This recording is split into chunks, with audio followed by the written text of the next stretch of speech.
Assalamualaikum warahmatullahi wabarakatuh. Kembali lagi bersama kita Santri Banten. Kita ngebahas dengan polemik-polemik yang udah ada ya, Gus ya. Ya, betul. Ini sih sebenarnya pertanyaan-pertanyaan dari netizen juga sih untuk mewakili ya. Seputar apa ya Utsman bin Yahya gitu Habib, ya. Habib. Habib. Ya. Ya bebas lah.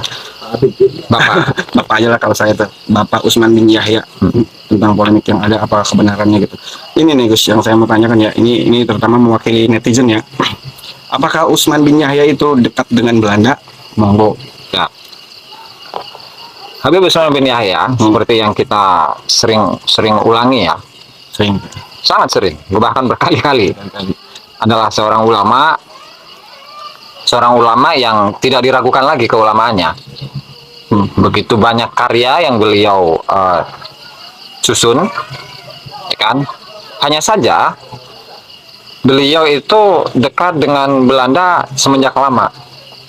Ya, sehingga untuk pertanyaannya sebenarnya siapa sih yang mengangkat beliau sebagai seorang mufti, gitu kan? Dan sayangnya saya belum mendapatkan informasi tentang itu. Namun di kesempatan kali ini kita akan mendatangkan data-data yang primer, karena data ini langsung ditulis oleh Senok Horogronya yang dikirimkan kepada Direktur Pengajaran Ibadah dan Kerajinan.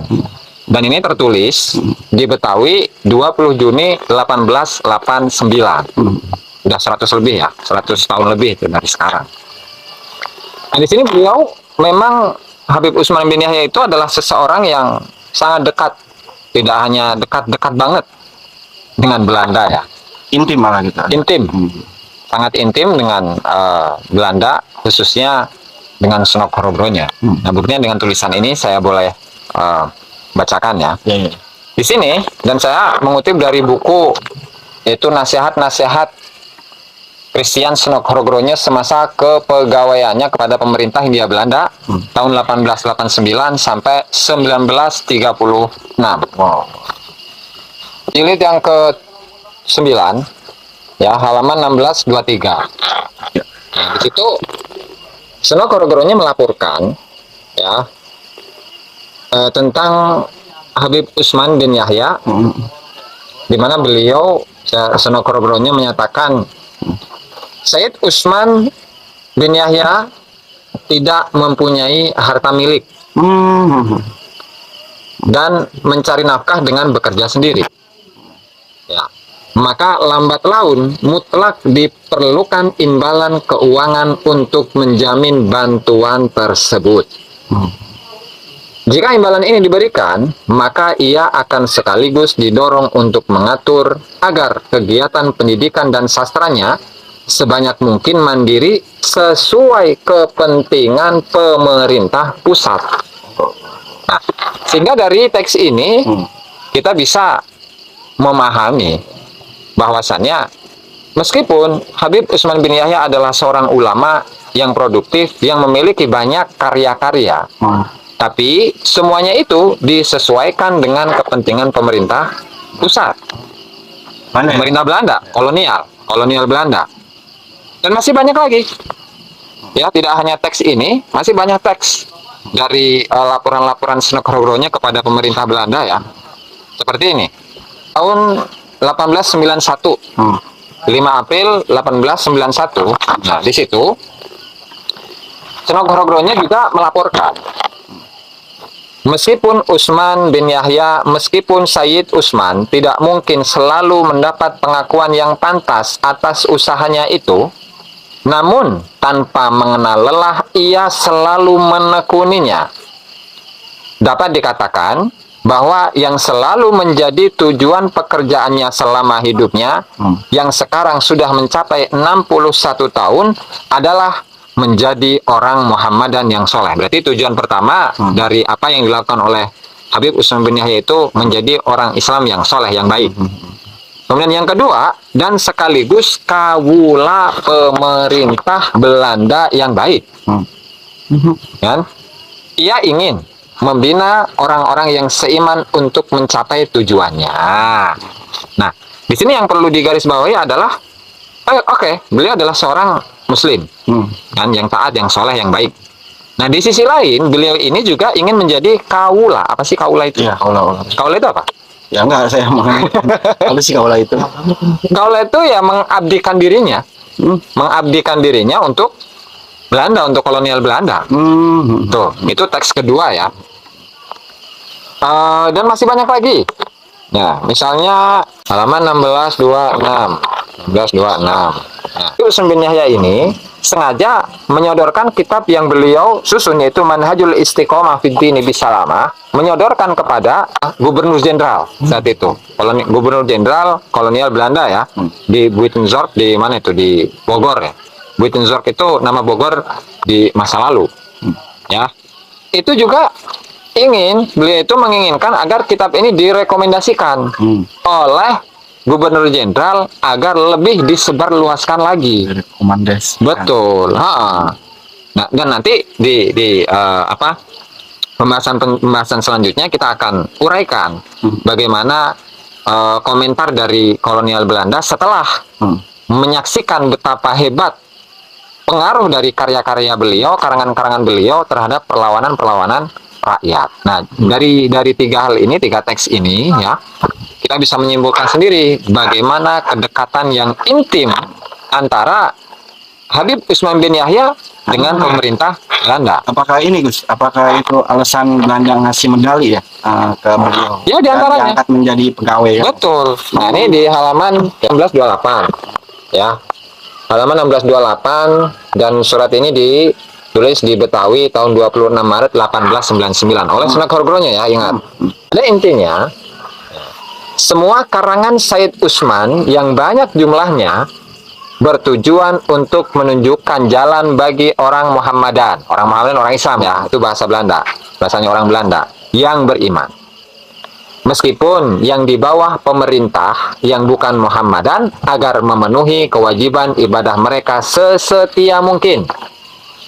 Ya, jadi beliau menekankan kepada orang-orang Islam yang di Indonesia ini yang berada di bawah pemerintahan kolonial Belanda untuk setia mungkin kepada Belanda, tanpa melawan kekuasaan yang ada, baik dengan kata ataupun tindakan. Ya, itu apa yang dilakukan oleh Habib Usman bin Yahya.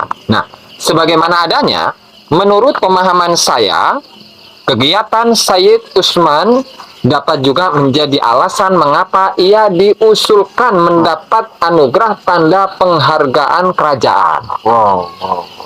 Sehubungan dengan ini, saya cenderung menyampaikan nasihat agar Sayyid Usman dianugerahkan bintang emas besar. Yaitu tanda penghargaan yang juga pernah diberikan kepada orang sesukunya, pengatur upacara pribumi di sini beberapa waktu yang lalu. Padahal orang itu sangat kurang layak memperolehnya. Ya. Nah, sehingga kenapa Belanda itu memberikan medali ya kepada Said Usman bin Yahya, karena memang jasa-jasa beliau kepada pemerintah kolonial Belanda itu sangat besar. Terutama ya misalnya ya dalam Geger Cilegon. Nah, dengan karya-karyanya Habib Usman bin Yahya itu mampu mengurangi pengikut-pengikut tarekat yang ada di Banten khususnya. Gitu loh. Nah, sehingga wajar karena pengaruh Habib Usman bin Yahya ini sangat besar bagi pemerintah atau kolonial Belanda, yang akhirnya Belanda pengen mengucapkan terima kasih dong. Balas jasa gitu. Balas jasa. Diangkat jadi pegawai Betul, gitu ya. betul. Ya, diangkat jadi pegawai, kemudian dianugerahi medali. Nah, lalu ada pertanyaan lagi. Itu kan dikasih medali ya? Senang atau tidak? Bahagia atau tidak beliau itu kan? Ya. Ketika beliau dianugerahi medali oleh Belanda. Dan ternyata senang. Makanya dalam sebuah surat ya yang dikirim oleh Said Usman bin Yahya kepada Dr. De Gouye. Nah, itu dengan redaksi Arab. Saya bacakan teksnya itu, Pak. Kita berbicara data aja ya. Jadi kalau misalkan meragukan apa yang disampaikan di sini, atau lihat aja sendiri datanya benar atau enggak. Jangan-jangan fitnah gitu. Oke, saya bacakan alhamdulillahi wahdah. Uhdisaniyati tahiyyati wal ikram, saya menghadiahkan tingginya penghormatan dan kemuliaan ma'aghayatil ijlali wal ihtiram, bersamaan dengan puncaknya pengagungan dan penghormatan, ila hadrati man rafa'ahullah ila a'lamakum, kepada hadirat atau seseorang yang telah Allah Ta'ala angkat di makom yang tinggi, yang tertinggi. Wow. Nah, yaitu Al-Ustadzul Fadil. Al-Ustadz itu profesor. Al-Fadil yang mulia, wan nahriril kamil, dan orang yang nahrir itu? Orang yang kritis, yang sempurna, yaitu Al-Profesor Dekhoya. Profesor Dekhoya tadi. Zida qadruhu wa ala majduhu wa ijlaluhu amin. Fal ba'ith, maka motif ditahririhi, untuk menyusun ini, wadda ili tastirihi, sama dorongan untuk menulis kitab ini, wahwa inha'u asyukril kamil ilaikum ala dawam, yaitu memuncakkan atau meninggikan atau tingginya rasa terima kasih yang sempurna kepada engkau ala dawam, selama-lamanya, bi'uluwi himmatikumul mubarakah limaksubikum fi husulin nisanil a'zam wal farmanil akram, dengan tingginya semangat engkau yang diberkahi, kan, limaksubikum, karena jasa kali engkau untuk saya mendapatkan medali yang paling tinggi. Nah, berarti di sini apa kesimpulannya? Bahagia ya. Sangat bahagia ketika mendapatkan medali itu. Wow, ya. Oke. Ini terkait Utsman bin Yahya dekat dengan pemerintah Belanda. Betul. Nah, ini ada nggak sih yang pro dan kontra gitu atas Waduh, jelas, banyak. Bahkan dari keluarganya sendiri tuh. keluarganya sendiri? Keluarganya sendiri. Yang namanya Habib, siapa itu? Fadl. Kalau ada juga, jika itu siapa aja? Oke. Oh, siap. Jadi yang tidak terima atau komplain gitu ya dengan apa yang dilakukan oleh Habib Utsman, itu tidak hanya 1-2 orang, tapi banyak. Banyak ya. Bahkan itu, atau ketidakcocokan mereka, ketidaksetujuan mereka atas apa yang dilakukan oleh Said Utsman itu tidak hanya dari lisan saja, tapi ada yang mengirimkan surat, bahkan dimuat di surat kabar. Oke.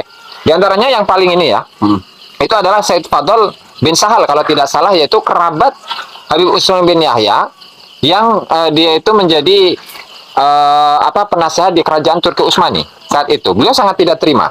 Nanti kita akan bacakannya, teks lengkapnya. Nah, kemudian di media massa, tidak hanya di daerah Indonesia saja, di Singapura ada yang mengirim rasa kekecewaan mereka terhadap apa yang dilakukan oleh Habib Utsman bin Yahya. Di Mesir, di Turki, di Syria, mereka semua itu mengecam Habib Utsman bin Yahya atas persekutuannya dengan kaum kafir atau Belanda. Nah, begitu juga dengan sahabat-sahabatnya, ikut juga mengecam sikapnya. Sahabatnya juga. Betul, sahabat-sahabatnya.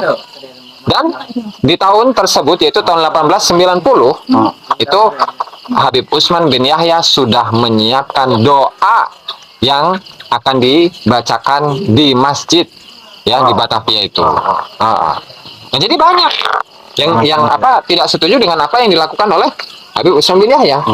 Gitu. Nah, kan Habib Utsman bin Yahya itu dekat intim ya, secara intim sama kita. Itu kira-kira ada nggak sih dia minta khusus gitu, minta bantuan secara jelas. Belanda ada ya? Jadi kan yang namanya seseorang yang dikritik oleh tidak hanya 1-2 orang, tapi banyak.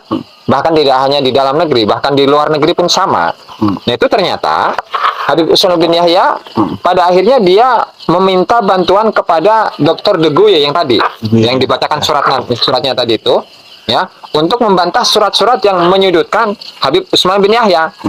Ya, itu coba di halaman 1633 pada 7 Oktober 1900, dan ini ditulis oleh Sunan Kudus ketika berada di Kutaraja di Aceh. Tahun yang lalu, selama saya bermukim di Aceh, Said Utsman mengirimkan beberapa surat kepada Profesor Deguye dengan permintaan untuk dimohonkan perhatian kepada tokoh-tokoh pemerintah Turki. Dengan demikian, Deguye diminta membantah karangan-karangan, nah artinya tadi ketidakterimaan dari masyarakat umum dan juga orang-orang yang tidak setuju dengan Habib Utsman bin Yahya. Mereka kan menyantumkan ketidakterimaan mereka di surat-surat kabar, kan? Yang kalau menurut pandangan Sunan Kudus itu merupakan fitnah, karangan-karangan yang bersifat fitnah yang ditujukan kepada Said Utsman. Nah, berarti beliau merasa hal ini terfitnah. Gitu. Ketika ada seseorang yang menuduh Said Utsman sebagai orang yang tidak peduli dengan kemaslahatan Indonesia, kemaslahatan bangsa Indonesia, tapi justru lebih memperhatikan kepada kemaslahatan pribadi, ya kan? Beliau tidak terima dengan hal itu, ya kan? Tidak terima, ya akhirnya karena banyaknya desakan gitu dari dalam negeri, dari luar negeri, bahkan dari kerabatnya sendiri yang ada di Turki, itu akhirnya karena beliau sudah tidak mampu gitu kan untuk membendung itu, akhirnya minta bantuan lah kepada Profesor De Goye gitu. Ya kan? Jadi jelas Sangat jelas. bahwa Said Utsman bin Yahya itu kedekatannya luar biasa. Sangat jelas. Dengan Belanda gitu ya. Bahkan kalau yang di Arab itu ada surat kabar Beirut nih, di negara Beirut yang namanya Samaratul Funun. Nah, di situ menceritakan tentang Habib Utsman bin Yahya bahwa dia menganggap dirinya sebagai pintu masuk masyarakat kepada Belanda, padahal dia berpihak kepada Belanda dan selalu merugikan orang-orang sebangsanya. Itu ini dari luar negeri loh. Jelas banget ya. Sangat jelas. Sehingga dari sini dari mana Iya. kita itu bisa menganggap bahwasannya apa yang dilakukan oleh Habib Utsman bin Yahya itu merupakan upaya atau siasat untuk melawan kepada Belanda. Justru dia kan bergandengan tangan. Bahkan tidak hanya itu, di tahun 1888 itu di Geger Cilegon, ini pun dituliskan juga di sini. Ya kan? Dituliskan juga di sini, ya. Ini ditulis pada tahun 89 nih. Jadi setahun setelah 1890. 2 tahun setelah Geger Cilegon. Nah, gini katanya. Termasuk dari golongan adat, kebiasaan dan praktek yang dikutuk oleh Said Utsman dengan bentuk naskah-naskah yang berwibawa. Pertama-tama adalah bermacam-macam kenakalan. Ya, lalu tentang tarekat-tarekat yang sebelumnya sudah sering dilawan oleh Said Utsman. Menurutnya hal ini tidak pantas bagi kaum muslimin zaman sekarang. Ya kan? Akhirnya dan ini pasti boleh dianggap sebagai sangat penting usaha mengadakan apa yang dinamakan perang sabil atau perang suci yang menurut ulasan Said Utsman tidak ada syaratnya yang mutlak di negeri ini.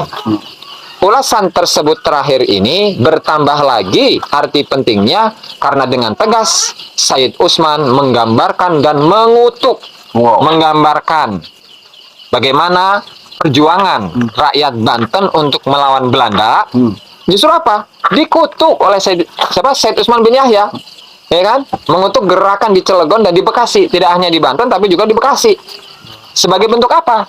Sebagai bentuk gerakan keagamaan palsu. Padahal berapa puluh yang menjadi korban? Berapa banyak orang-orang yang digantung, yang dibunuh, dipancung segala macam dari tokoh-tokoh yang ada di Banten ini. Kiai Wasit contohnya. Ya kan? Dan seterusnya. Itu mau dianggap sebagai apa? Sebagai gerakan keagamaan palsu.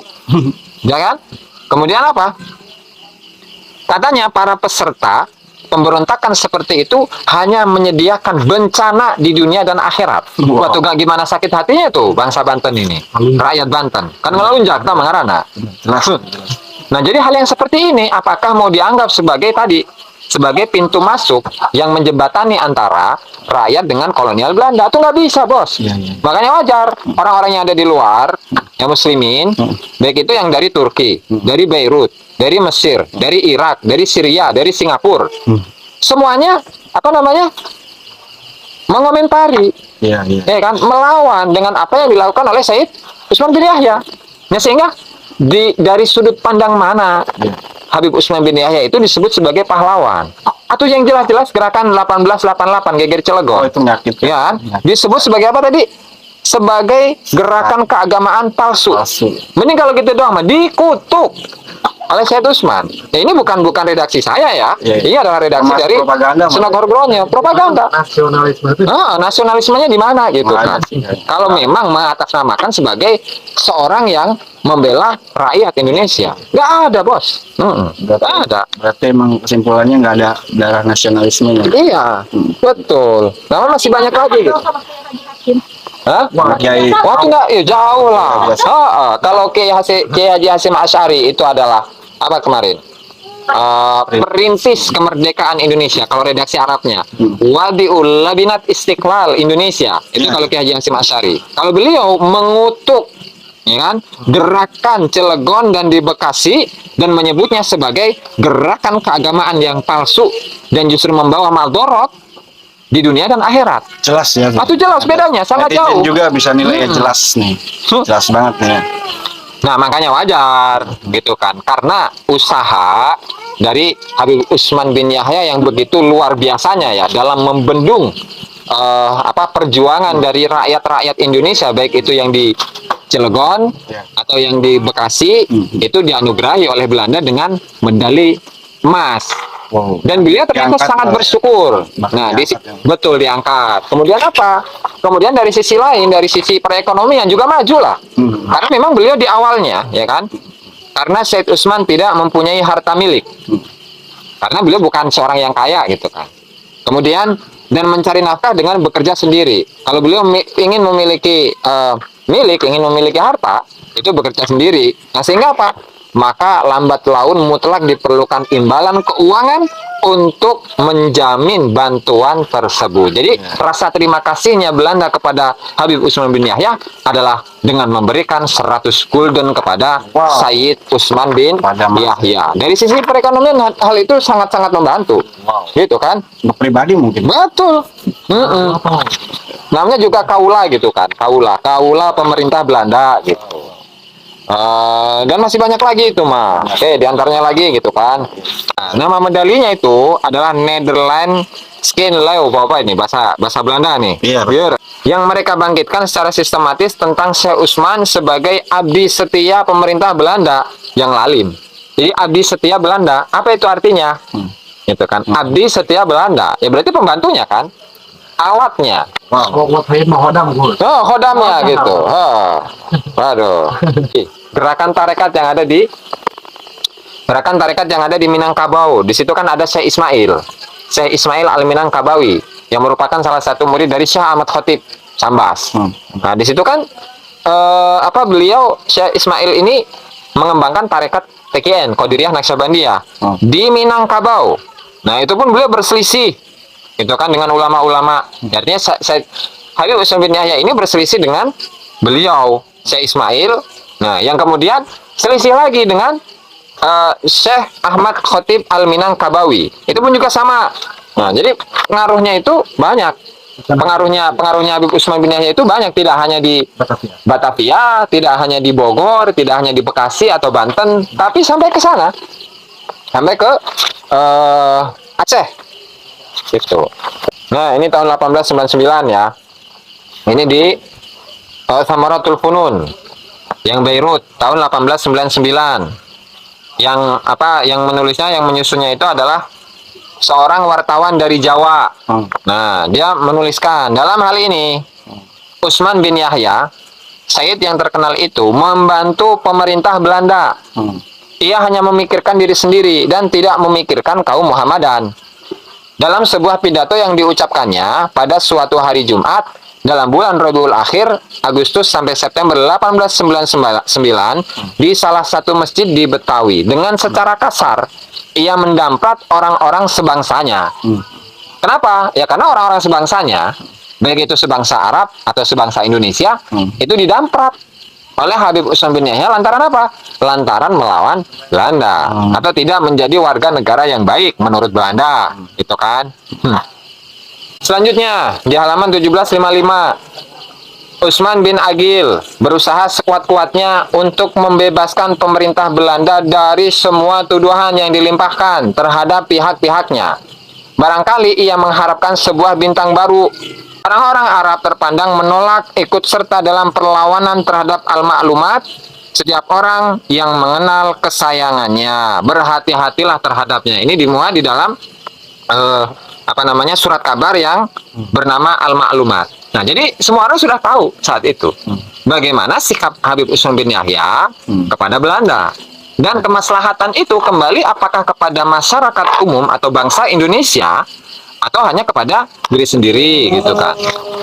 Dan selanjutnya tentang kenapa Habib Usman bin Yahya itu mendoakan Belanda. Nah, di sini juga dituliskan oleh atau dilaporkan oleh Senokorogronya kepada Gubernur Jenderal saat itu, dan laporan itu ditulis 21 Mei 1901. Mengenai hal yang disebut pertama, beliau berhasil mendapat bantuan Residen Betawi, sehingga pejabat ini menyampaikan permintaan untuk menyusun doa seperti ini kepada Said Usman. Jadi ada Residen Betawi yang meminta doa meminta kepada Said Usman bin Yahya untuk menyusun doa, ya, untuk pemerintah Belanda tentunya. Nah, inilah kenyataan yang menjadi sandaran bagi Said Usman. Jadi motif untuk menyusun doa itu adalah dari Said Usman sendiri. Ya, artinya karena nggak enak. Nah, inilah kenyataan yang menjadi sandaran bagi Said Usman. Kelak ia harus membela diri dari orang-orang yang secara terbuka mencela perbuatannya.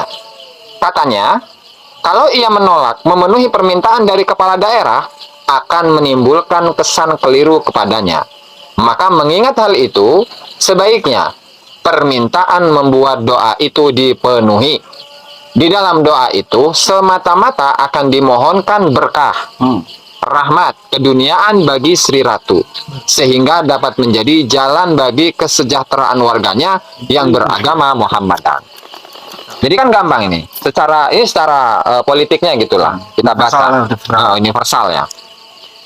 Jadi Habib Usman menyusun doa itu, ya, motifnya kan karena Residen Betawi saat itu meminta kepada Said Usman bin Yahya, Habib Usman bin Yahya, lantaran Residen Betawi baru diangkat, ya kan? Kemudian apa? Kemudian Residen Betawi meminta meminta kepada Said Usman untuk menyusun sebuah doa. Nah, alasannya kalau Said Usman bin Yahya ini tidak memenuhi permintaan dari Residen Betawi, maka nggak enak. Kenapa? Karena ini adalah permintaan dari Residen Betawi. Kalau bahasa sekarang mah bupati gitulah ya, bupati dari Betawi.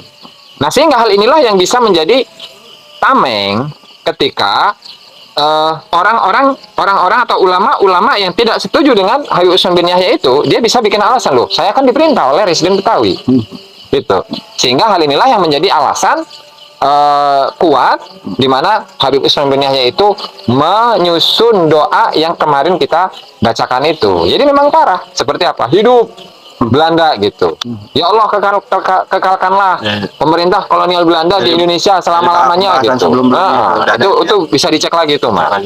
Walhasil di sini ini adalah apa yang disampaikan oleh teman dekat dari Habib Usman bin Yahya tentang Habib Usman bin Yahya sendiri. Nah, sehingga dari sini kita bisa menyimpulkan bahwa Habib Usman bin Yahya itu adalah memang benar-benar seorang tokoh ulama yang beliau merupakan pegawai dari Belanda, dan dari sisi ekonomi beliau sangat diuntungkan, sangat diuntungkan. Kemudian ketika mendapatkan medali, beliau merasakan bahagia yang luar biasa, ya. Meskipun di situ ketika ada orang-orang yang tidak setuju, bahkan melawan, yang mengecam Habib Usman bin Yahya, itu pun akan bisa ditangkis. Terlebih lagi ketika dibantu oleh kawan-kawan beliau atau sahabat-sahabat beliau yang diantaranya adalah Senokorogronya, kemudian Profesor De Gouye, nah, ataupun yang lain. Nah, sehingga dari sini kan silahkan Anda simpulkan sendiri bagaimana sosok dari Habib Usman bin Yahya. Jadi cukup segini aja kali ya, cukup jelas kali ya kesimpulannya. Beliau dekat dengan Belanda, dan menjadi abdi setia ya. pemerintah kolonial Belanda, atau Kodam lah bahasa sekarang ya. Cukup sekian, terima kasih penjelasannya. Sama-sama. Semoga kita bertemu lagi lain waktu. Assalamualaikum warahmatullahi wabarakatuh.